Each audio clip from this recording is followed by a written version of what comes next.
Assalamu alaikum. 23rd October 2020. Dawn headlines. We'll talk to Boris Johnson to get Nawaz deported from UK if I have to. PM Imran. Israel Sudan agree on steps toward normalization of ties. Announcement expected Friday. US official. Karachi court issues warrants for cleric, others in case involving rape, abduction and illicit marriage of minor girl. To remain on grey list, FATF urges Pakistan to complete action plan by February 2021. Balochistan government urges PDM to delay Quetta rally in light of security threat. A Pakistani version of Netflix is ready to be launched, claims Fawad Chaudhry.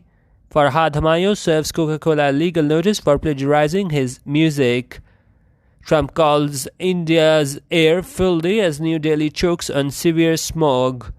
NCOC sounds alarm after COVID-19 positivity rate increases for fifth consecutive day. Thanks for watching.